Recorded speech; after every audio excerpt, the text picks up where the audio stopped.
Okay. My name is Sonia Coley. I work at American Institute of Mathematics, which hosts Math Teacher Circle. And today, for our first session, we have Sophia Stier, and I'm gonna introduce her. So she is an artist, musician, and math educator. You may know her as LilMathGirl on Twitter and social media.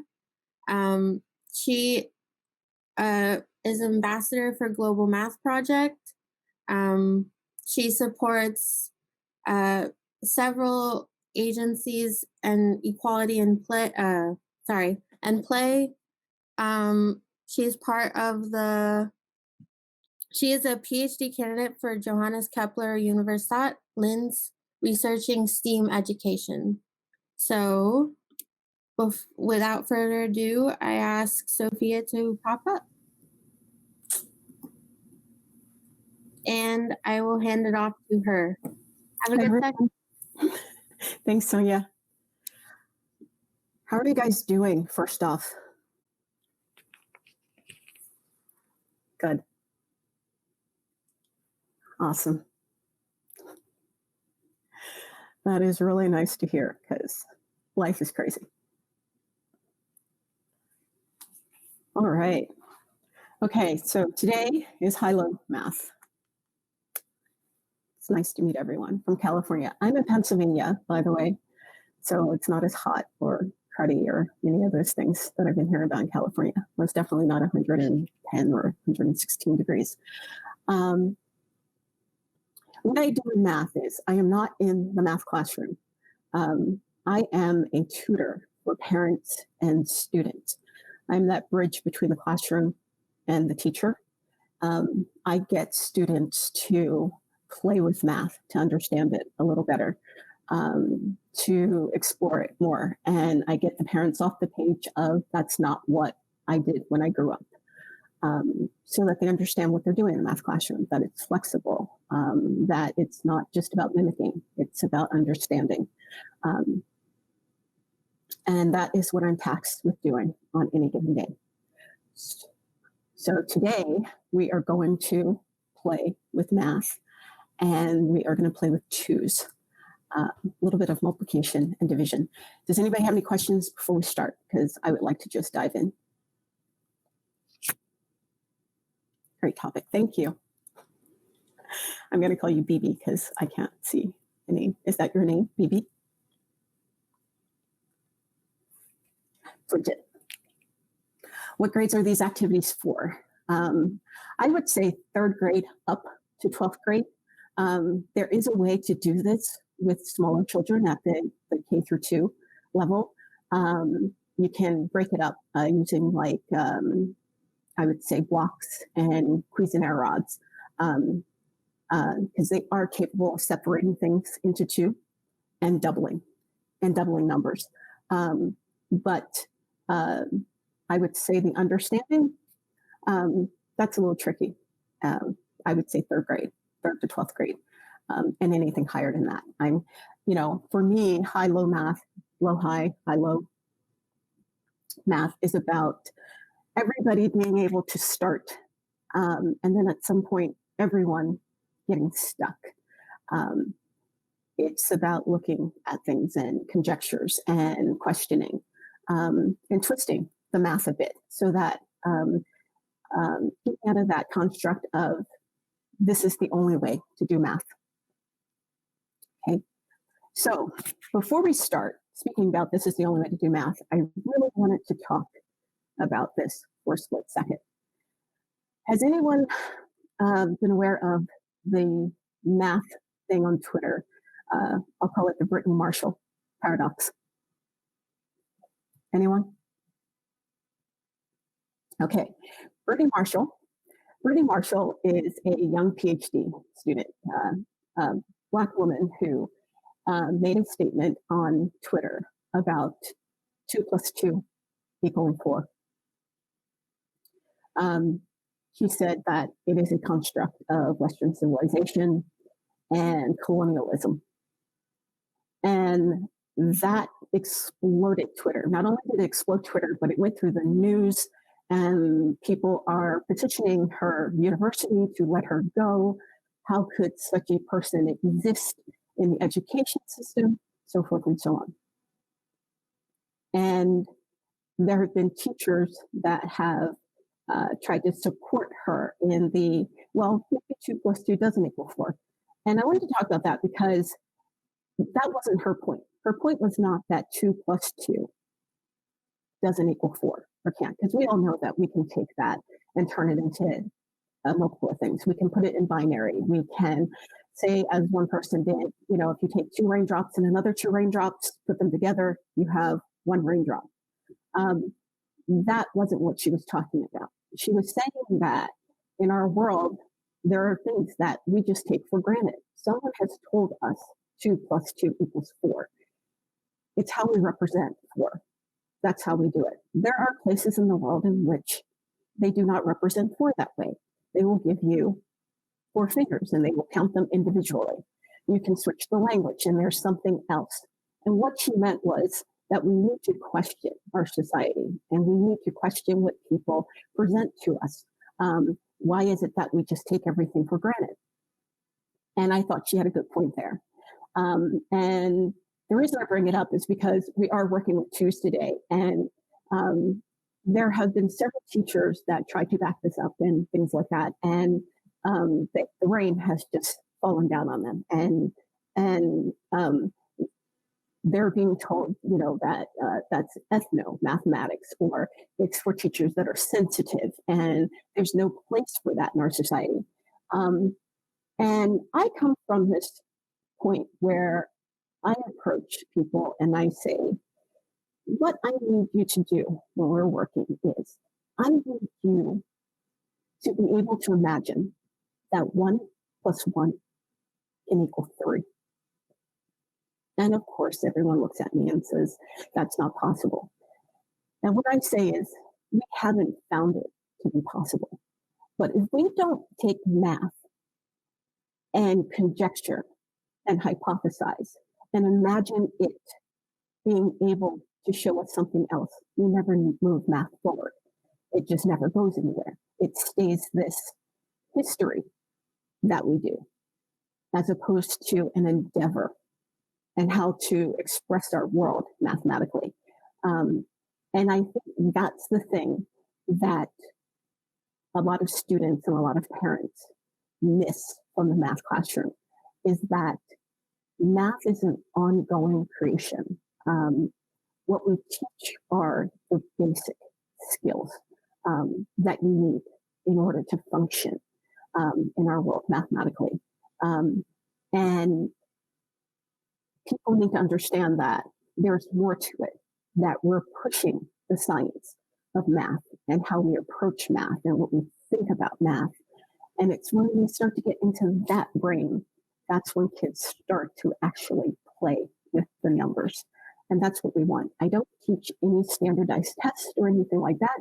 I just teach them how to play and look at it.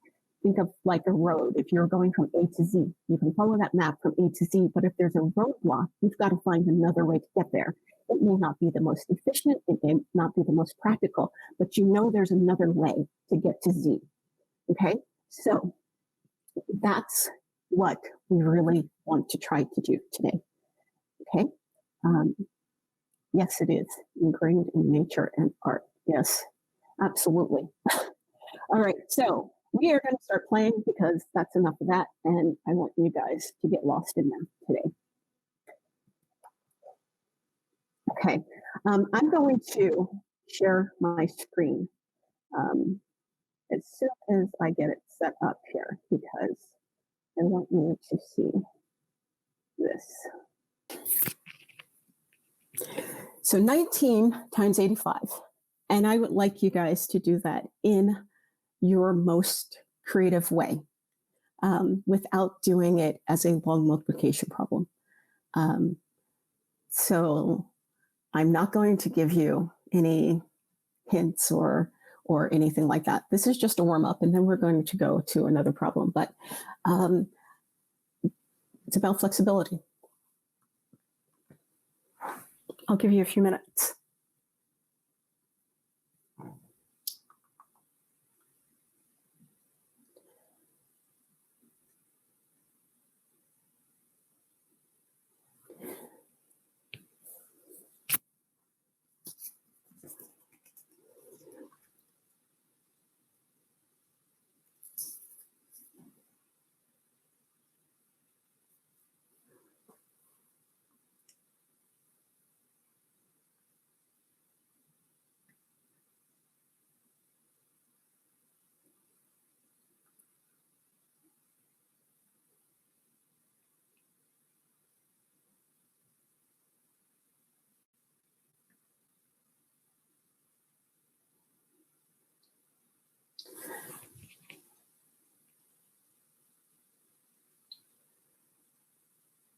So Chris, what made you use tiles?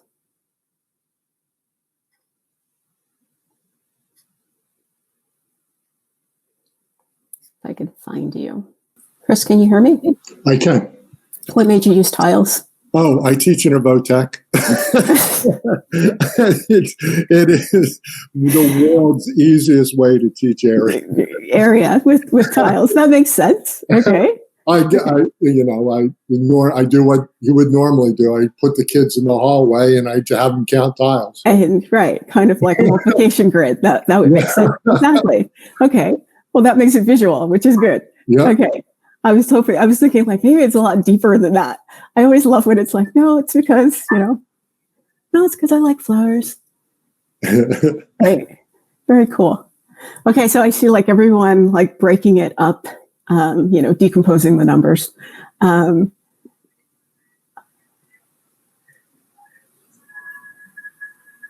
Stephen, I'm going to have to ask you why can we get Stephen Alexander up?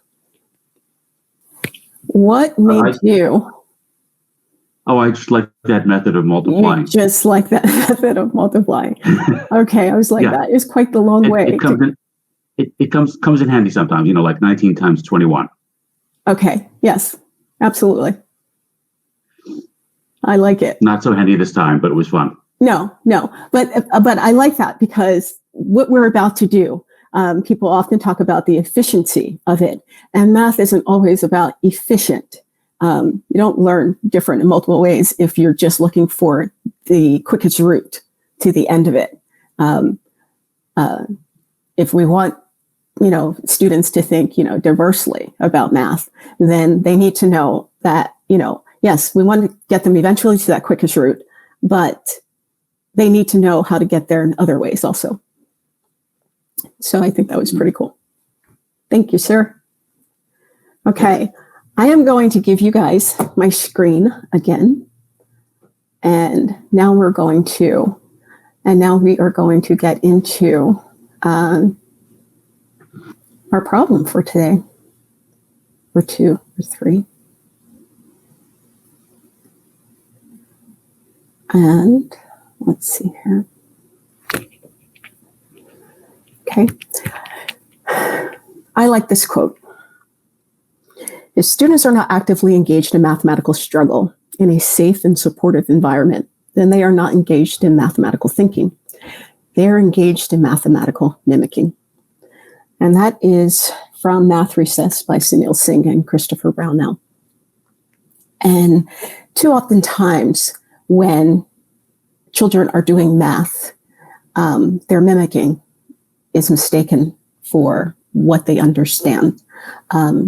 And as educators, we need to get them to a place of understanding, not just mimicking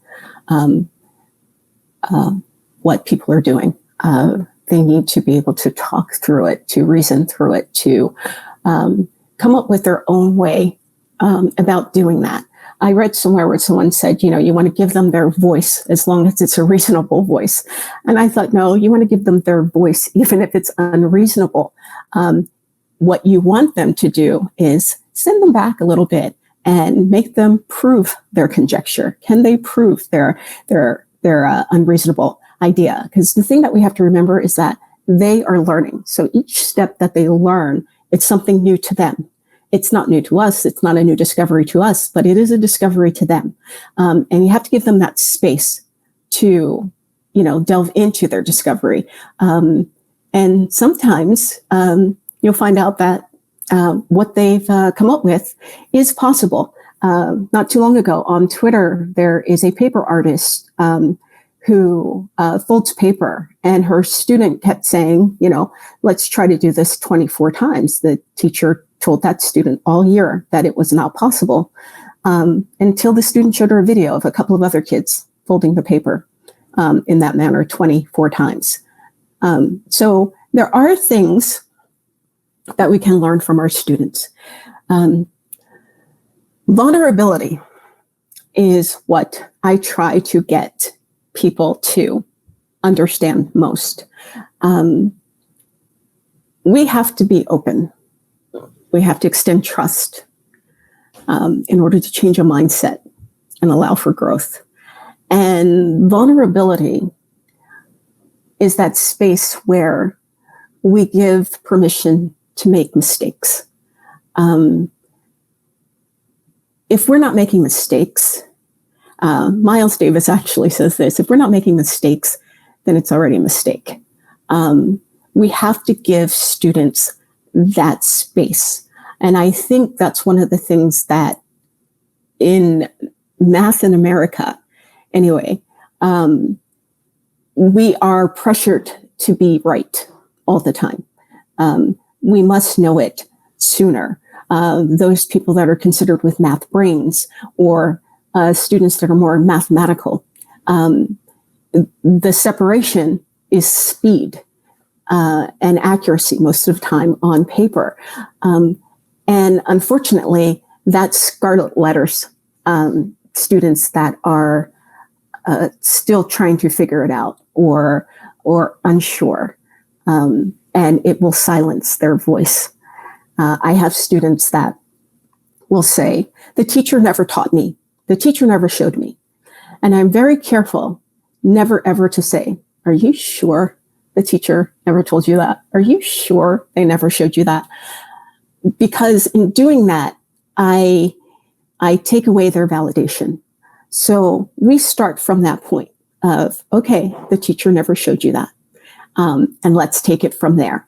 And that allows them their voice and their opinion and their perspective of what's going on. And that's really important when you're working with young people in the manner that I do. Okay. So 19 times 85. We usually ask people, what is the problem asking? But now what I want everyone to do is I want you to solve this using only 2. And I'm going to unshare this screen because I can't see you while I'm here on the screen.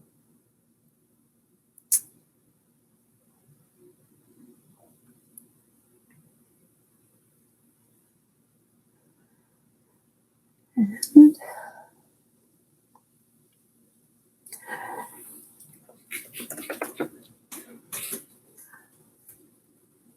there was nothing going on my screen that was major. And I keep getting a pop-up each time. So yeah, I get a pop-up. So it's probably going to require me to refresh it. You might want to refresh again? Yeah. Okay, so let me try this. So while I'm doing this, guys, take 19 times 85 and solve it using only 2.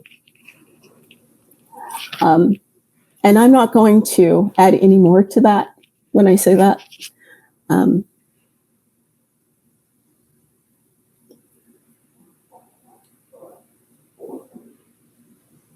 Are you going to refresh, Sophia? Yeah. Okay. Oh, it worked. Perfect. There we go. Yep. Okay. Bye.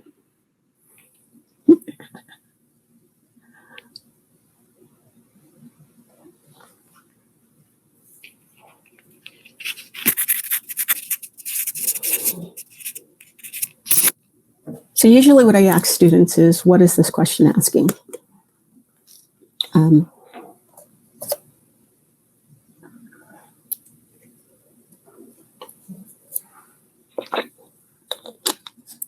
Which is simple enough, I think, until I ask the question. I'm going to move that to the side so I can see you guys at the same time.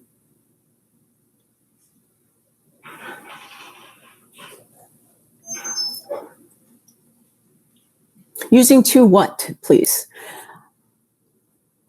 Use 2 different strategies. Use the number 2. 2.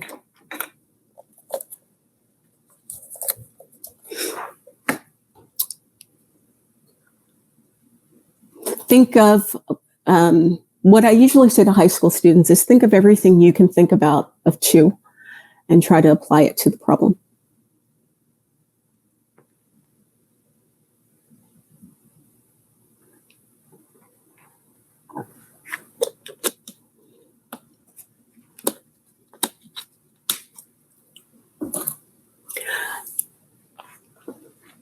I'm not going to answer that question. Hi, Sophia. Hi. Are you sharing your screen? Do you see it? Yes. Is that what you want to share? Yes, it's fine. Oh, okay, perfect. It's fine. Yes, they can see. Yes.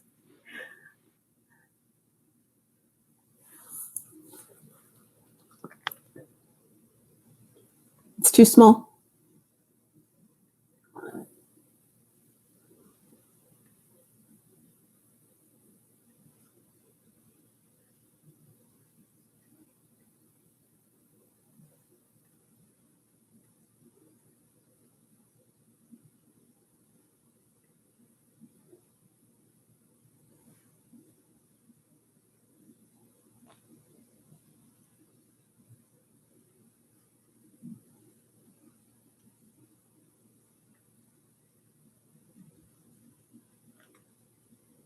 You see me on the left and you see a split screen.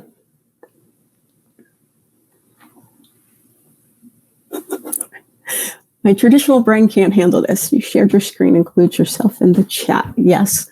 We're still working with the problem 19 times 85.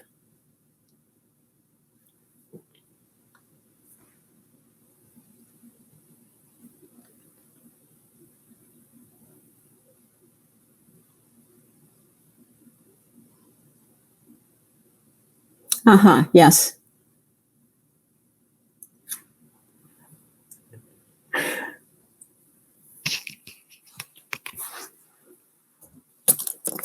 Mark, I may bring you up on that one.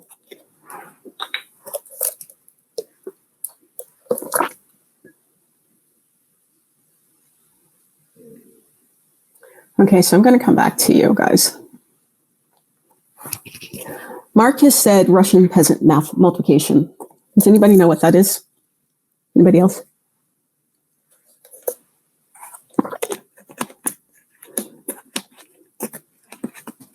No. Kind of. I do. Dr. Brownell, I'm not talking to you. You're not allowed to answer anything. Nope, I'd love to hear. Okay, I would like for Mark, actually. Hi, Elise. I would like for Mark, actually, to come up and talk about it, if he would. Can we get Mark Roth?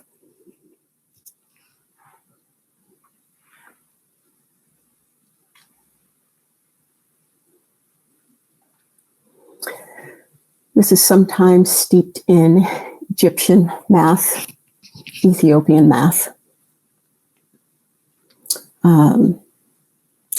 Let's see.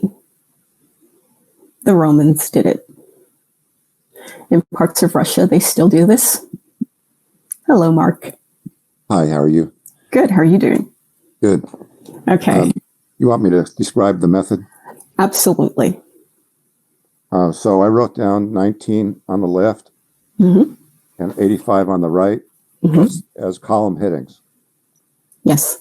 And then I divided 19 by 2 and got 9 remainder 1, but I only wrote down the 9 and I didn't write down the remainder.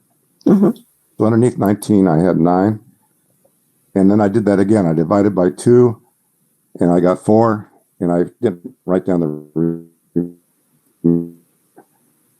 and I kept on dividing by 2.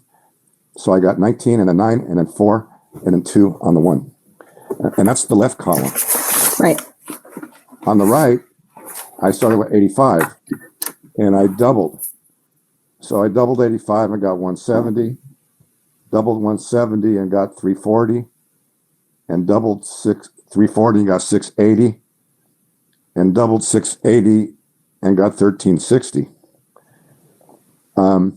So then I crossed out the numbers in both columns if the left number was even.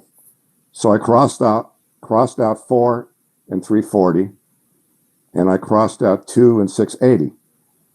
So that left me with 85 170, and 1360, and I added them up and got 1615. Now, I'm sure all of you followed that really well, right? You all have it now. Okay. That's exactly the Russian peasant method. Does anybody, before we move on, and I explain this because I'm actually going to skip forward a little bit because Mark is on this one and I'm on a different kind of problem. So does anybody have a question? I would like to see questions before I dive into this.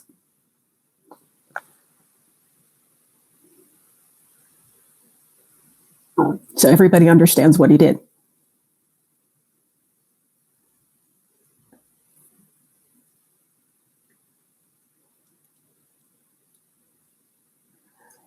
Don't recall doubling halving method. Okay.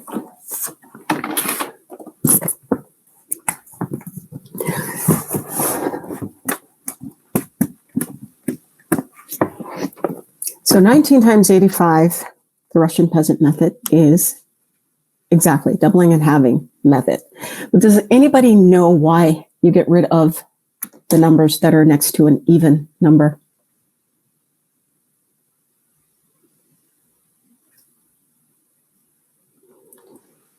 I'm going to attempt to share my screen again so that I can show you a problem set up this way.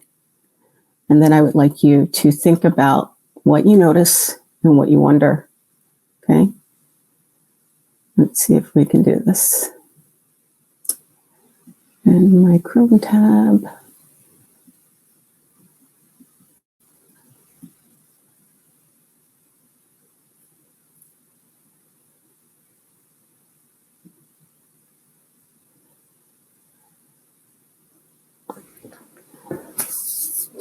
So this problem is 39 by 14. And if we do this in a binary method, we're going to have the one side and double the other side. And which side you do actually does not matter. Sorry, yeah, I think you're actually sharing not the Chrome tab, you're sharing the conference tab. What am I sharing? Right now, we actually just see your actual conference experience. So, like, we're seeing your face. So you're seeing that whole thing there. Okay, so yeah. Let's try this again. Okay. Okay, there's that. There's that. And there's that. So, yes. Okay, that's there we go. So now we're seeing your tabs. Got it. Alrighty. Yep. Thank you. All right, thank you very much. Oh, and by the way, so generally speaking, what you see when you look at Remo is what everyone in the audience sees. You want to know what though? I could see my screen. I couldn't see the other thing. Once that happens, once I do that, I can't see anything else. So my view actually said my screen is being shared. So this is what I saw. Right. Okay. Okay. Yes. Great. So I think we're good now. I really appreciate you being my eyes on the other side of this, Spencer. Thank you. Not a problem. All right. So now we've got 39 times 14. All right. So we're going to have one column and we're going to double the other column. Okay. It doesn't matter which side you have or double. Okay. One side is always, of course, easier than the other. And you can see what happens. All right. So the questions that students usually have at this point is, of course, once you get to 9, why don't you have 4.5? And that has to do with binary. And we'll go over that after I get off the screen. I would like you guys to look at this, and if you have questions, come up with your questions.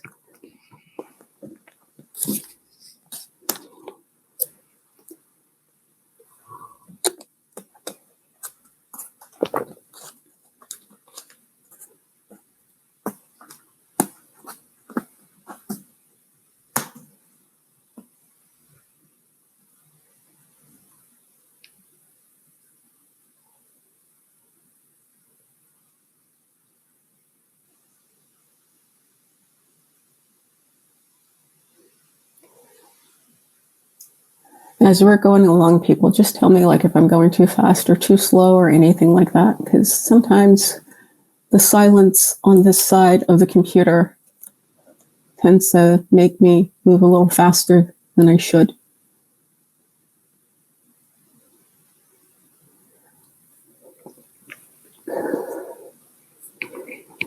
So these are the questions that usually arise with students.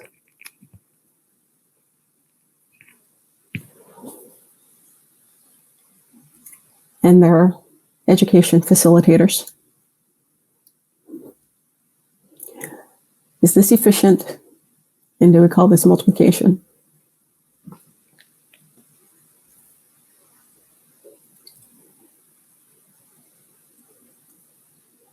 And I'm going to get out of here and come back to you guys. And the answer to that is yes, it is efficient. And yes, it is multiplication. Okay, so Dr. Christopher Brownell did ask a question, and he said, why add? And I would have to say, can you clarify that, please?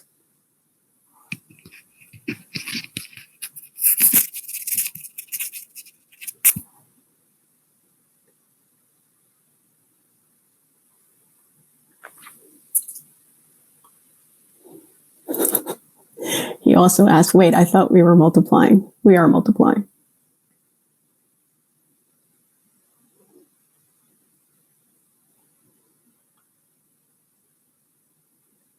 Can you elaborate so we can fully understand the answer? Yes.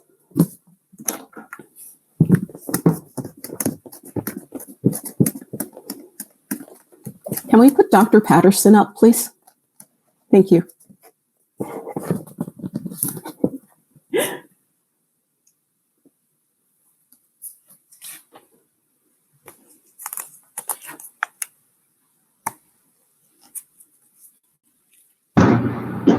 Hello, Dr. Patterson. How are you?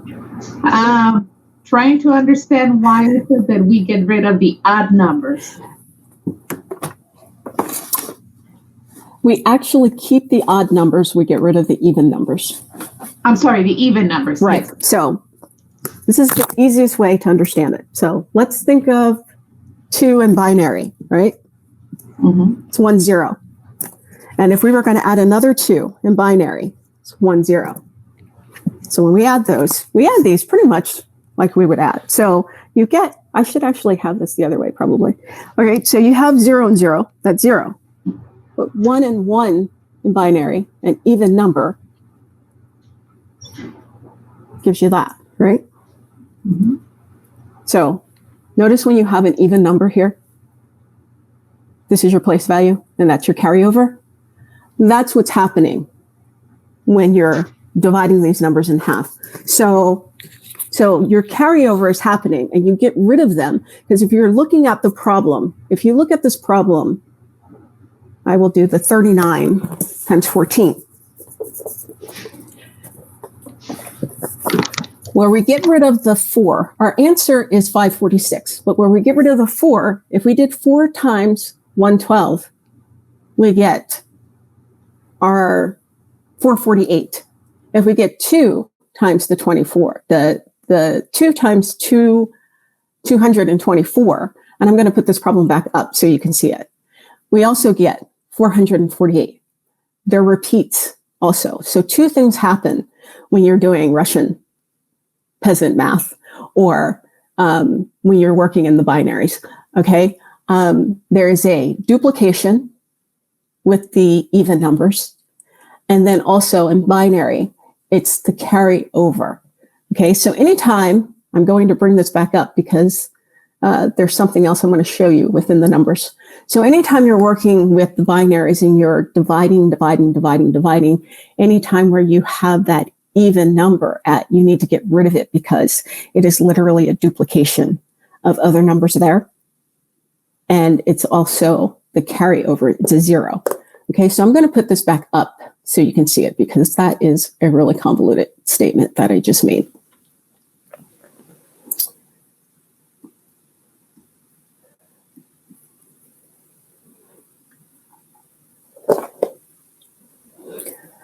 Okay. Now I'm believing everybody can see my screen this time. All right. So there's the 39 times the 14. And we divide it in half and we get 19, and we divide it in half and we go to 9. Now you notice that that 9, we just dropped the half. All right. But if you do 9 times the 56, okay, you will get the answer. You have to drop the half on there. You cannot have 9.5. 9.5 will not match your doubled side. Okay. The 4 and the 2. Notice if you do the multiplication out on that, they both come to 448. We don't need them because we already have that accounted for at 448. Now, if you take the 1, the 2, the 4, the 9, the 19, and the 39, and from the bottom, for every odd number, put a 1 next to it. And with every even number, put a 0 next to it. So 39 would have a 1, 19 would have a 1, 9 would have a 1, 4 would have a 0, 2 would have a 0, and 1 would have a 0. Sorry, 1 would have a 1. And if you read those numbers from top to bottom, and you were to write 1, 0, 0, 1, 1, 1, that is binary for 39.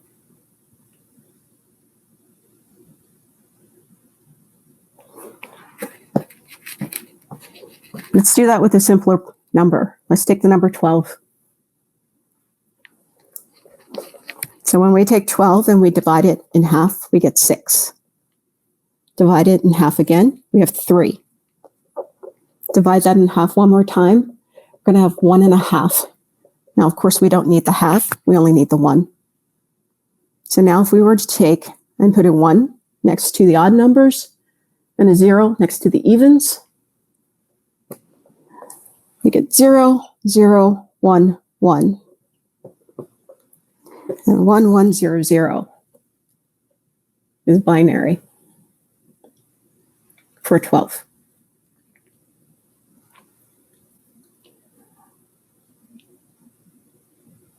I can say this about it.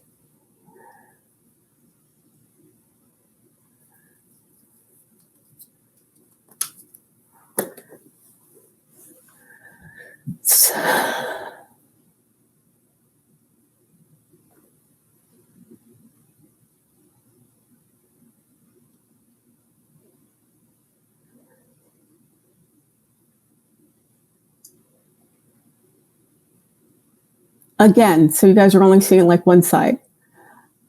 I need you guys to have mics on so you can tell me, or Spencer could tell me.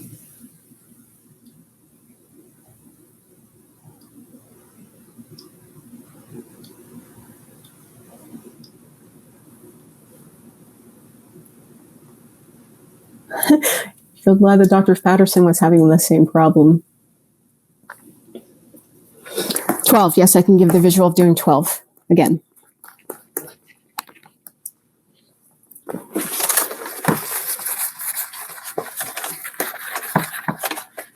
All right.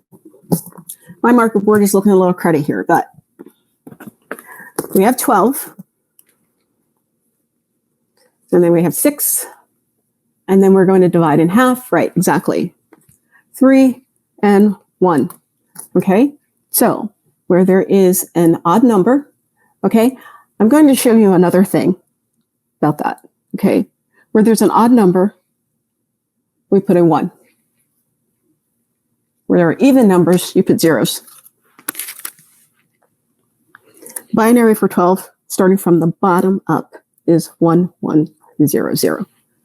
That is literally how binary code is in its simplest basic form, if you want to think about it. It does include the initial number, yes. Okay. Now, have you guys played with exploding dots? The Global Math Project? Yes, yes, yes. Okay, it is the same thing. Okay, so I'm going to pretend I'm Dr. James Tanton for a second. Math joy. All right, so if we were doing this with exploding dots, our 12 is here. So we would have 12 dots in here. Now, I don't put the dots in there because I don't have any place to explode them, right? But if you had 12 dots in here, with exploding dots, exactly, thank you, and all the dots would explode because each one has a pair, okay? So it's based on binary. So for every 2 dots, they would explode, and you get 1 dot in here. So if you have 12 divided by 2, then you would get 6 dots in here. So there's no more dots here, and there's 6 dots here. And again, they explode. So there are 0 in here because there are 6 dots. That's even. So they all explode because they all have a pair. Okay, then you're left with 3. Only 1 pair can explode here. Okay, so you have 1 left over. And then you get 1 over here. That 1 can't explode. There it is. Okay.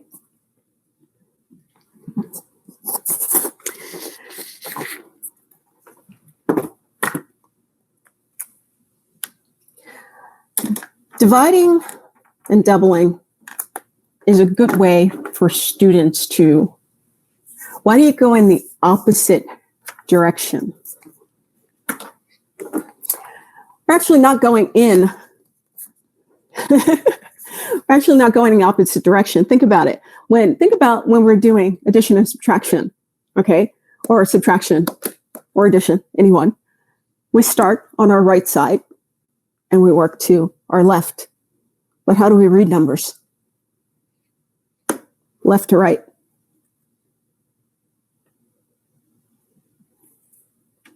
Does that make sense, Bobby? Okay.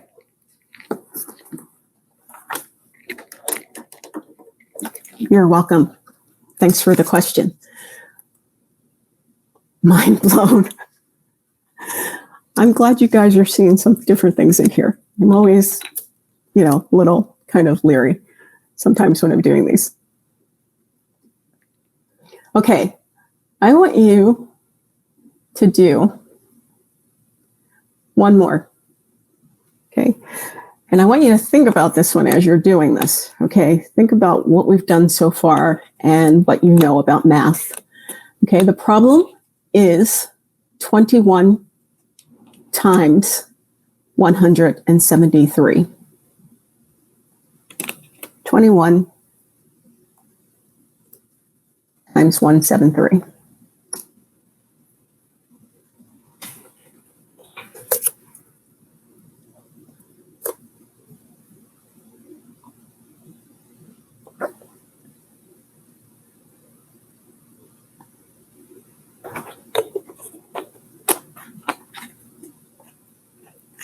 Would you guys like to break out into tables?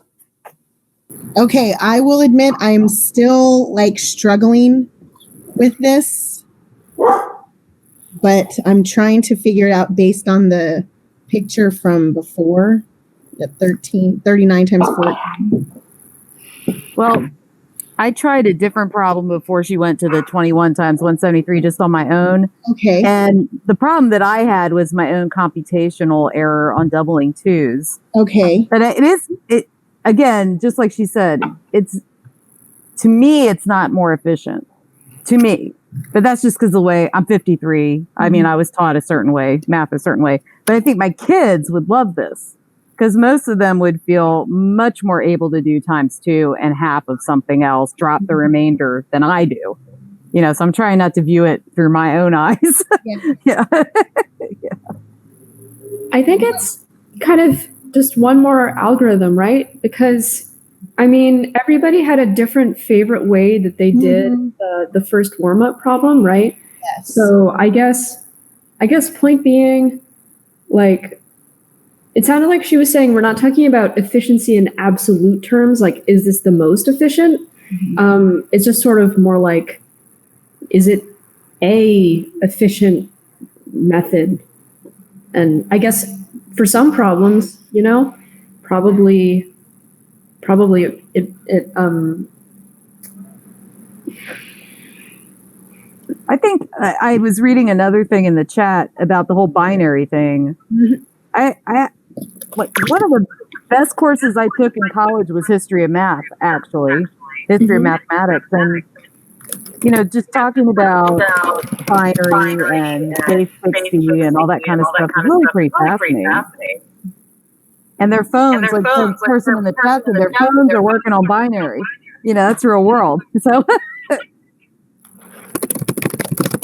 I like that this had that relationship to binary, and I also feel like my students struggle with, they can't multiply 21 times 9 and then 80 and then 5 and just multiply it 10 times 80, 10 times 5, 9 times 80, 9 times. And I feel like our students can do that, but they think that there's one way to do anything. And I try to tell them all the time, there's at least 4 ways to solve a problem. So if you don't get it this way, let me know and we'll come up with another way. But I think they're so ingrained with multiplication tables. Like if I don't know what, 10 times 9 is, I could never break it up into 10 times 5 plus 10 times 4. Like they just don't see that. And so I'm really going to try to get them to think critically about things and not, this is the way. Yep. I will often use that too for students who get it done too quickly. They've mastered it. I'll be like, well, can you find another way? And make them try to find, because there's going to be a time where they do struggle and they need to be able to approach problems. Yeah. Hey, I'm in North Carolina, and our governor is about to announce what next school year is going to look like. So I'm gonna bow out. It was nice talking to you for a couple minutes, and I hope you all get healthy plans for going back to school. Thank you. Bye-bye. Oh my gosh. Okay. So, did anyone figure out this problem?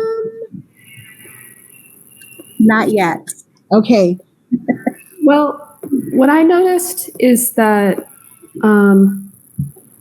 there's something interesting going on with threes. So 21 is 7 times 3. And then our other number is 200 minus 27, which is a power of 3. I was wondering if there could be an easier way to do something like break it into threes, and then, because I know some of the powers of 3 better than I know kind of the rest of the multiplication table, maybe that could make it more efficient. And add it on at the end. I mean, you probably got something that looks like this, right? Yes, I never did bother to add them up at the end. Yeah. But yes. I have to be honest. I checked it with my calculator because I'm like, oh boy, one mistake in there, and I got it all wrong. I have done exploding dots with 5th graders. Okay. They love it. They absolutely love it. They're online, explodingdots.com or something similar. It does a huge service towards understanding place value, towards understanding shifts, not only in binary, but in base 10. For kids who don't learn out well algorithmically, it works very well. So I'm not sure that you really should call it a low floor, high ceiling. Because often the students who otherwise struggle with algorithmic learning do very well as soon as it's visual. And the children who succeed with algorithmic learning don't do so well. I've seen that. It kind of flips the spectrum. I think that's what she's getting at. I would love actually a source of more. Do you guys know enrich.org?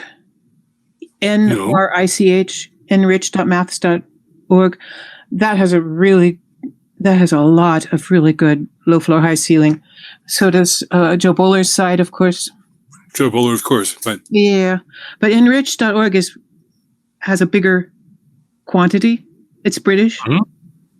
It's from England. Thank you. Then there's one. Trying to remember the name of which is you have to pay for.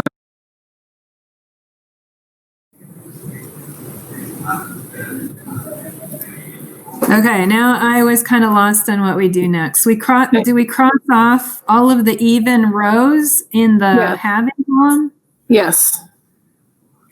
Cross off the evens. So we would cross off the 86. Yeah. So yeah, the row that has 86 and 42 goes away. No, because then the 10 row goes away and the 2 row goes away. Wait, it was the 43, not 42. It was 43, so that stays. Yeah, so 10 and 2. Yeah, 86, 10 and 2 go out. Okay. Uh-huh. And then everything that's left on the doubling column, you add together. Okay. Including the original 21. Mm-hmm.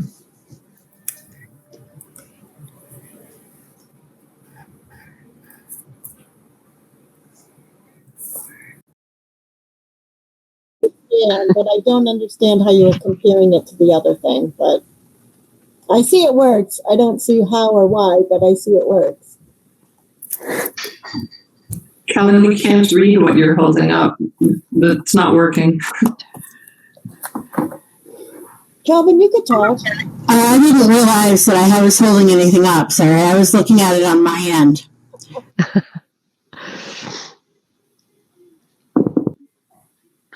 If you do want to see it, I don't know if you can see it very well. I would like to go back to everyone now. And I did another way that also worked, doing the having the 173 and doubling the 21, and it also worked. Yes, yes, because multiplication is commutable. Right. Yes. Yes. Usually. See if you could, I don't know if you could see, but I don't know. It still works. Oh, well. Spencer, can we have everyone back together?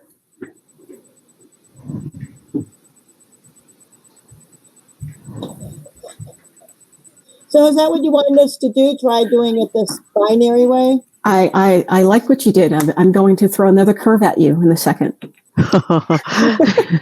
Oh, so we were supposed to try it a different way. Not necessarily. No, not necessarily. Is this called binary or Russian? Or you can, if you looked it up, you can look it up under binary. You can look it up under Russian peasant math. You can look it up under an Egyptian math and Ethiopian math.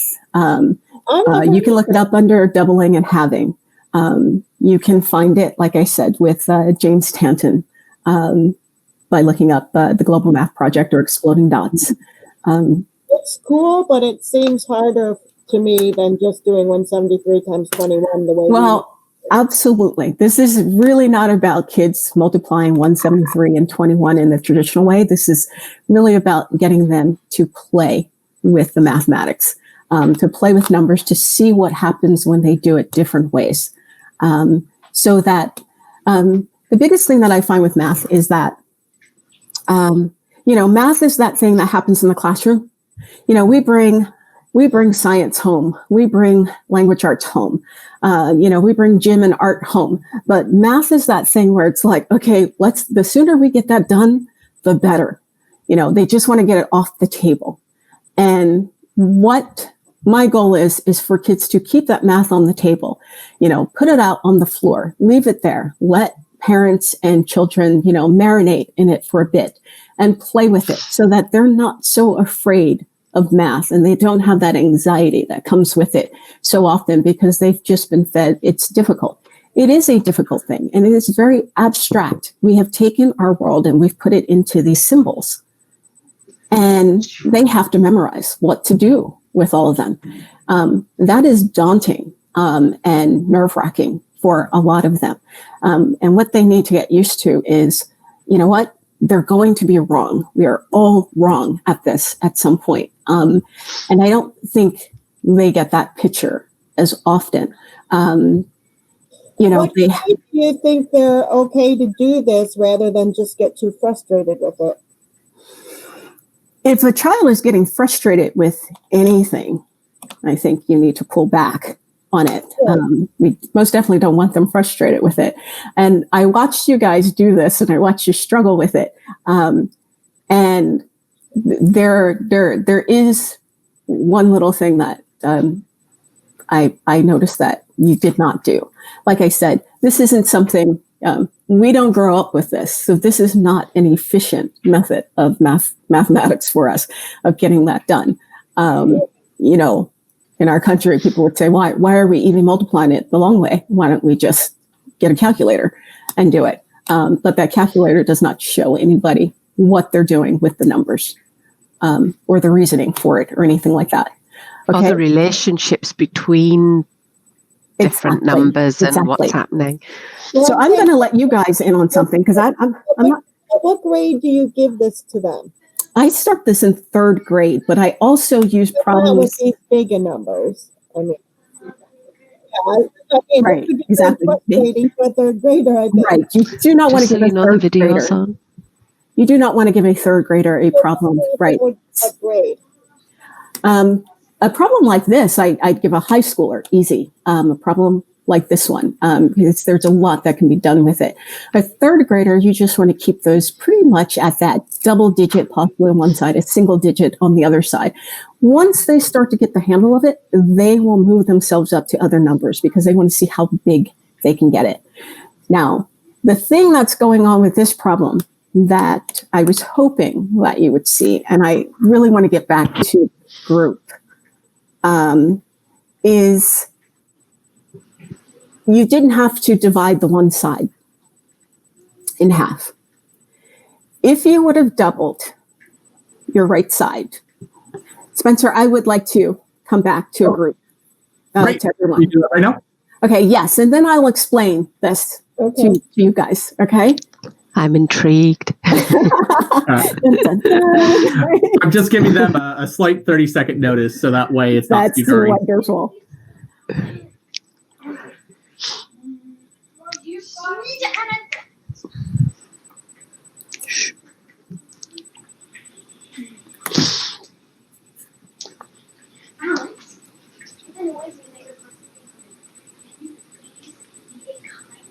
Go into the other room, go upstairs.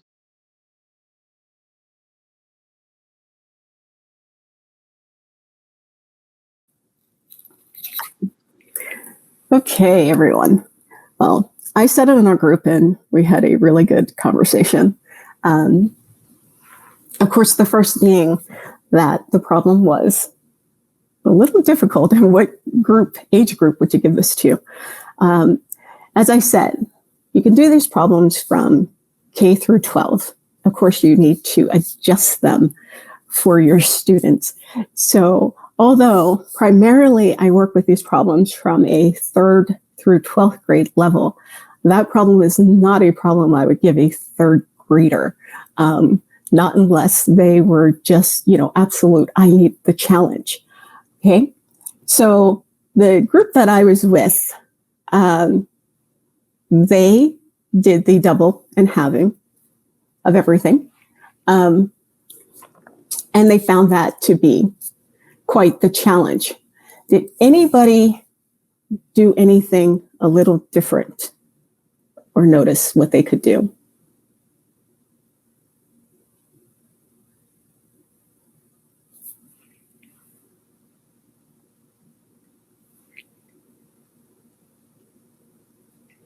I'm looking for hands.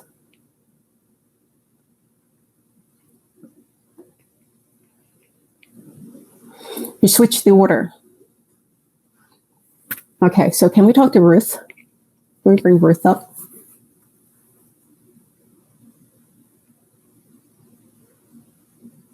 Mm-hmm.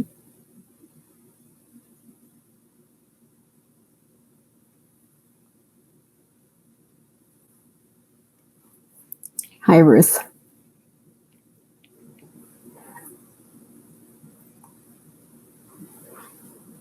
So what did you do? We, instead of doing 21 times 173, we did 173 times 21 because 73 is larger, so it'd be easier to have that and then double the 21. Exactly. So that is one method, right? I'm glad that you noticed that.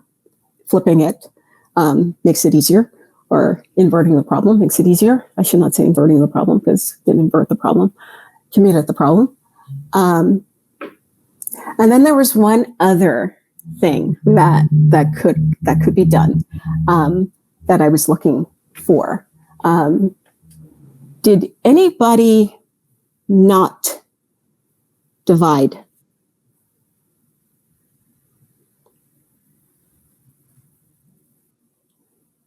Can we have Elise say?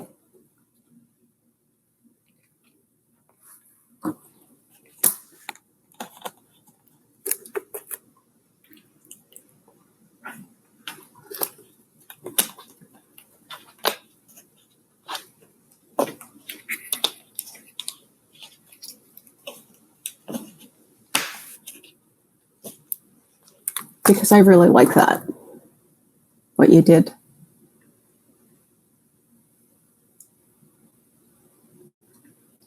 I saw that you were asking about that, at least say, before we got started.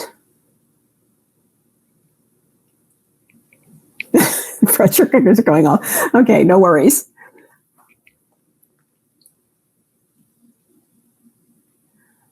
Okay, so if you were to take that problem and ignore the one side, not divide at all, then you were to take the other side and double. Of course, once you've doubled it, that is 2 times that number. And once you did it again, that would be 4 times that number. And again, it would be 8 times that number. Once you've got 8 times the number, 4 times the number, and 2 times the number, you could easily just take the numbers that added up to 21, take the amount that added up to 21, add them together to get your answer. And again, let's see if I do believe I may have. Yes. Okay. So I'm going to one more time attempt to share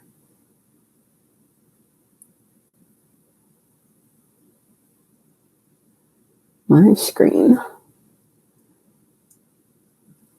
Okay.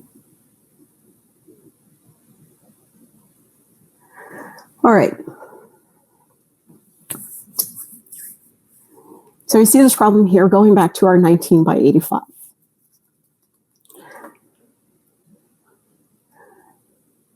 We have 1 time, which is 19, twice, it's 38, 4 times, 76, 8 times, 16, 32, and 64, so forth and so on.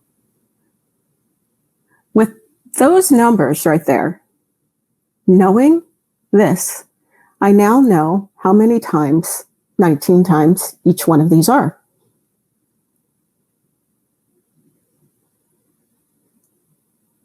So I look for the numbers that'll add up to 85. So I need 64. I need 16 more. Then 4, and then 1. Okay, and adding those up will give us 1615. Having a chart like this, once a student has a chart like this,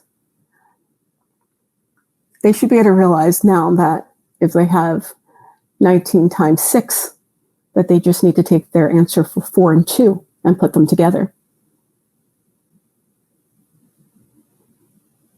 And so forth and so on. This is the reason right here that doing this binary method becomes efficient. Cultures that do this math, outside of them knowing these numbers in their head, they've made themselves a chart. So they refer to their chart and literally just do addition from there.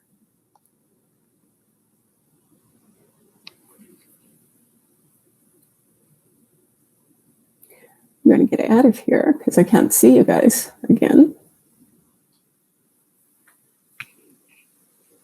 Does that make sense to everybody?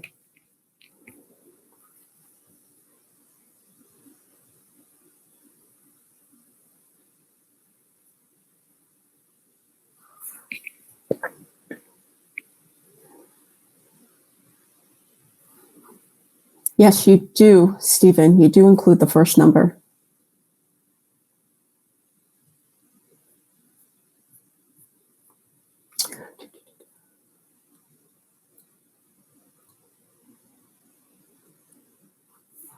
Yes, Elisa, it is. It's like a different kind of times table. Exactly. Okay. If you could ever see this in action, seeing people actually do this, they do these numbers literally at the speed of an auctioneer.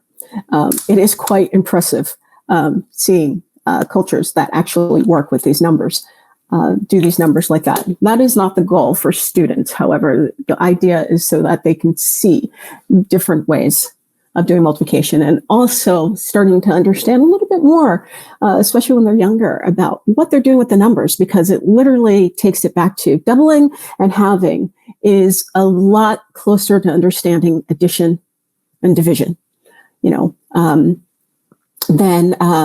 addition and subtraction, not division, a little bit more, which is a lot more understandable to them. For older students, the idea of just playing with the numbers again, getting them comfortable with the numbers, but also getting them to be able to talk about the numbers. And in this form, it really opens up that table for discussion. It has led to students saying, can we do this with base 3? Is it possible with base 4? Some of them all of a sudden have that aha moment of, oh, wait a minute. Well, now I see. Now I switch them to here.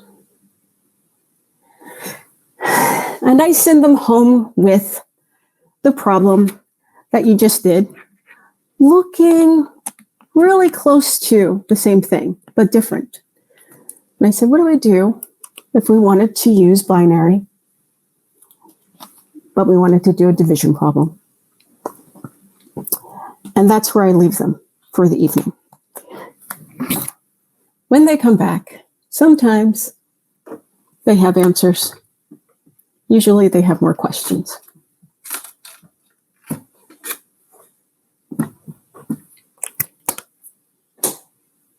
But the idea is to get them thinking about what it is they're doing. Okay?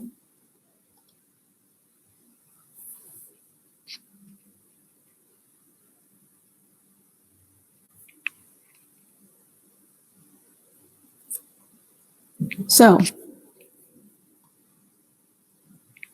can we work on this one last problem here? This last one. 173 divided by 12.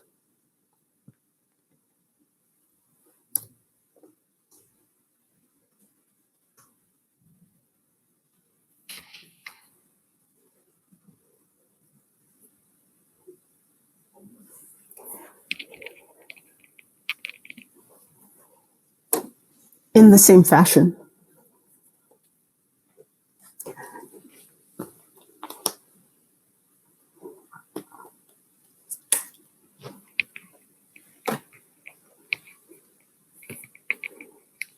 And what I usually say to students is think about what the problem is asking.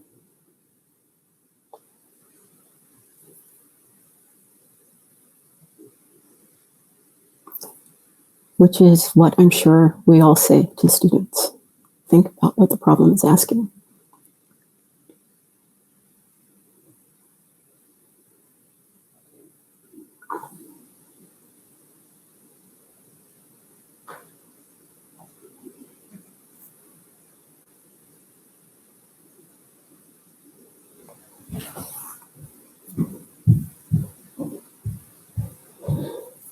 Kathleen, why would you have and have both sides?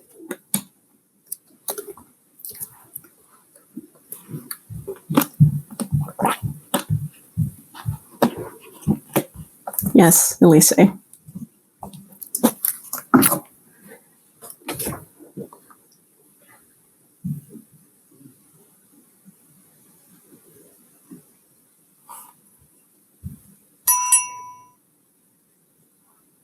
So that is how you want to think about it. Exactly.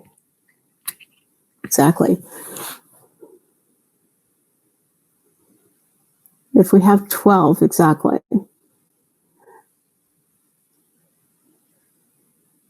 Twelve times what equals 173? So if we do that, we switch that problem, understanding that division relates to multiplication in that way.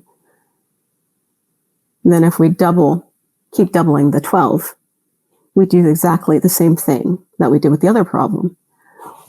Once you get to that point, before you get to 173, it's usually once you double and you double and double, okay? That number that you double that is more than 173 you don't need. After that, you just find how many 12s you need. Right. Thank you, Calvin. It is not. It is a remainder problem.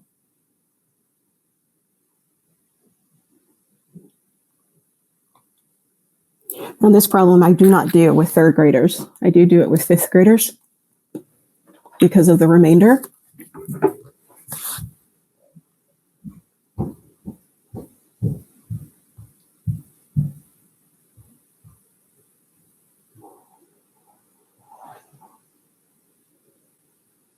Yes.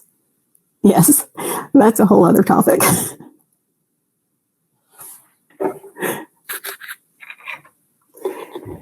So these kinds of problems, we've got about 9 minutes left. These kind of problems, especially on the elementary level, the remainder is good with the remainder 5 kind of thing that happens with this problem. Clean problems, I like to think of clean problems. At the 5th grade level, I will give them a problem that is a squared number because I want them to look at it a bit more to see whether or not and they recognize their number is squared. So I might give them a problem that, ultimately would be 23 by 23. Knowing that if they were to have looked at their number first and just kind of thought about it a bit, they might have seen that answer before they worked on the problem. High schoolers, once they get the hang of this,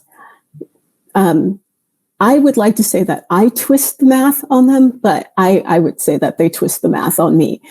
They can really dig deep into this. It's a good class starter. It's a good way to leave it at the end of the day. I've had teachers that leave just a section of their board for that, conjecture kind of place, where they're thinking about stuff, they can write that problem. And sometimes the problem at the beginning of the week can take an entire week for them to get through. Sometimes they are not solvable, especially when you get kids that are in that 2nd to 3rd grade kind of thing, because, they have that imagination where it kind of goes outside of the realm of mathematics. I would suggest on things like that, just rein it in some. But these kinds of things are done really nicely on nights where there are parent meetings. They are great for moments where, especially online, as you guys move to online learning and things like that, where, sometimes parents want to sit in on there. So these are good exercises for them to do when they're looking for what else can they do. As we move forward, you're going to get a lot of parents that are very nervous about what's going on in our current climate is, saying, our children are behind. But the bigger question that we have to ask as we're looking at it, we all know what's going on, but, what do people think they're behind in? What the general population is thinking and what we know are two different things. And sometimes, too often, people aren't aware of where you're trying to lead your student, where the end point is. There is that horrendous video, I call it a horrendous video, in which a teacher is showing a decomposition of multiplication, and someone makes coffee and they walk their dog and they go get a haircut or whatever, and they do 500 different things and they say, see, that's not multiplication. You can't call that multiplication. Look what I did while they were teaching that problem. And we all know that teaching that problem and doing that problem are two different things. However, a video like that, it got well over 3 million likes. And people just loved it. And they said, well, what is this new math? And the fact is, we're not doing new math. Math is done in multiple ways. People just, they're stuck in that one lane. I have a friend whose son is an intern with his calculus teacher at his university. And people literally said, what could he possibly do as an intern? Isn't all the math we need to know already done? And there was a great consensus of, what is that? That's a sad commentary to what's going on. And it is true to what we have to deal with every day. So we really just want to get those kids understanding that math is flexible and everybody can do it. And we have all learned it. We are not born with these great mathematical brains. Some of the stories that we could tell trying to get from where we were to where we are now, I'm sure there's plenty of us in which people would have said, there is no way you're going to be doing math later in your life. So we need to be mindful of scarlet lettering students about math and getting them more involved in it and showing them what it is that we do with it on a daily basis. So that said, we've got 4 more minutes. Does anybody have any questions or anything like that before we close this out?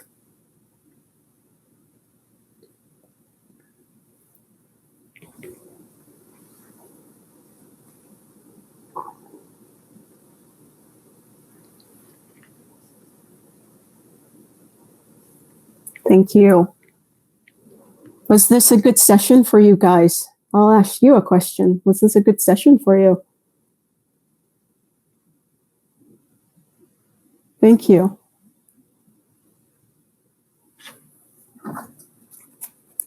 Good. Good. I'm always working on it. At the end of the day, it's not for me, it's for you guys. So if it's not working, I shouldn't be doing it. So thank you. This was fun. It was nice seeing all of you. Hi, everyone. And thank you so much, Sophia, for your great presentation and session. I just wanted to let everyone know that our next sessions will be at 1 to 2. We'll have Chris Bolognese having a teacher's lounge for Desmos Activity Builder. And then we'll have Andrew Penland at 3:30 for Math Jeopardy. That should be fun. And then 4:30 to 6, we'll have parallel math sessions again, like we did this past hour and a half, with Elise doing fold and cut, and Fred Peck and Nick Grenner doing the game of cycles. So I hope to see you all there and many more. And thank you again, Sophia. Thank you so much. It was great. Thank you, everybody. And yes, if you're on Twitter, just find me on Twitter, on Instagram. I will try to post more about this and give you some links to some other things if you would like. Okay, so I will make that my priority this week. And if you have any questions, it's LilMathGirl. I just posted it. Yes, it's real easy to find me everywhere. It's LilMathGirl everywhere. Okay, so I will try to get more things out to you. And if you have more questions or something like that, or if you need my slide deck, which I did not have up yet to give to anyone because I have another talk next week on the same thing, I can get that to you also. Okay? Yeah. Why don't you just send it to me and I can send it out? Sounds like a great idea. Yeah, perfect. Thank you so much. Thank you, and thank you, everyone. Bye. Take care, everyone. Stay well.